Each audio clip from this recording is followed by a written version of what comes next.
Welcome friends to CNS Viewpoint, and today we are going to talk about road safety. There was an important news item today in the newspapers that Lucknow's Tiwari ji, who is a senior officer at UP State Road Transport Corporation UPSRTC, had said that drinking alcohol or doing nasha and falling asleep on the wheel while driving and high speed are the three main reasons for road traffic crashes and accidents that are often fatal. He's right, and actually he is the last reason which he has given, the high speed of motor vehicles, is the leading cause of motor accidents around the world, and including in India. Even his that road transport Minister or Government of India, Nitin Gadkari ji, had said this, and Government of India has also recognized this, that high speed, overspeeding is the biggest cause of road traffic accidents and deaths in the country. And that is why our Honorable Nitin Gadkari ji, who is the Transport Minister, he signed the Stockholm Declaration in February 2020, which promises to reduce the maximum speed on Indian roads to 30 km per hour by 2030. So there are almost a little over 100 months left to implement this target. But why did he agree to 30 km per hour? Because all the governments agreed for 30 km per hour, because the scientific evidence that when you reduce the maximum speed to 30 km per hour, the number of road traffic crashes and accidents which are fatal, they go down substantially. And 30 km per hour max speed limit has already been enforced in several cities of several countries around the world since 2004. So they saw that the evidence says that if a vehicle is coming at 30 km per hour and accident happens, then the risk of dying is 10%, I think. But if the speed was 40 or 50 km per hour or even more, then it is almost certain that the accident could be very fatal or very, very seriously, gravely injuring the people involved. So that is why they have agreed upon reducing the maximum speed of motor vehicles to 30 km per hour, so that the roads, the space can be used by everyone: walkers, people who prefer to walk, who prefer to cycle, who prefer to take cycle rickshaw, public transport, motor vehicles, whatever.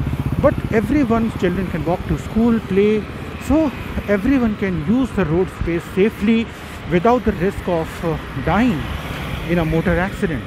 So so number one thing is to reduce the maximum speed to 30 km per hour. We do not have to wait till 2030. Even one extra road traffic accident that could have been prevented, or death that has happened in the road traffic crash which could have been averted, is a death too many, is an accident too many.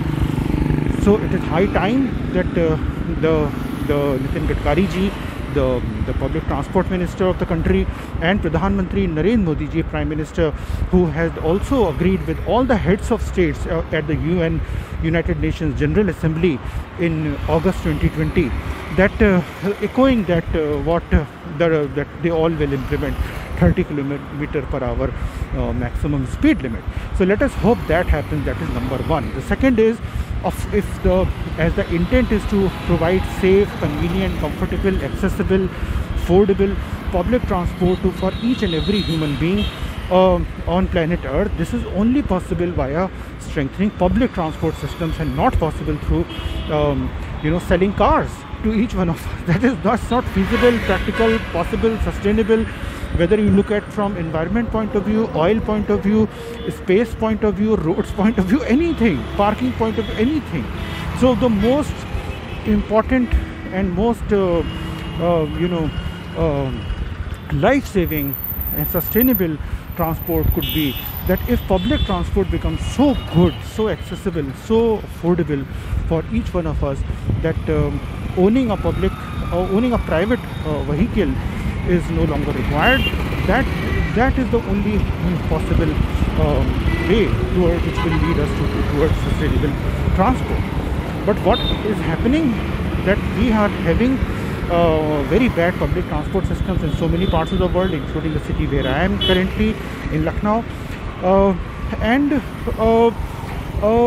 We are having vehicles which are even more powerful than the average car used to be, say 5 years back or 10 years back. So when 30 km/h is the promise, max speed is the promise of our transport minister and prime minister of the country in India and other countries as well, so why do we have motor vehicles which can go at 100, 200 or even more faster speeds? Why? This is so dangerous. So does it make any sense? So friends, please think for a while that there is probably no road in the country, in India, where we can drive at unlimited speed, like at 200 or 150 or 100 or such high speeds. It's not legal also.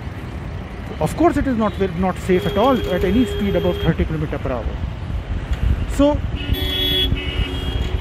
if we have to implement Stockholm Declaration, if we have to reduce road traffic accidents and deaths in road traffic accidents, the only way is through ensuring the public transport systems become stronger and there is no need of owning any private vehicle. This is what I strongly believe. And with this hope that this will happen, I'll end today's CNS Viewpoint here, and we'll be back again tomorrow at 5 p.m. India time with the thoughts and views and perspectives on something that made us think. Bye till then.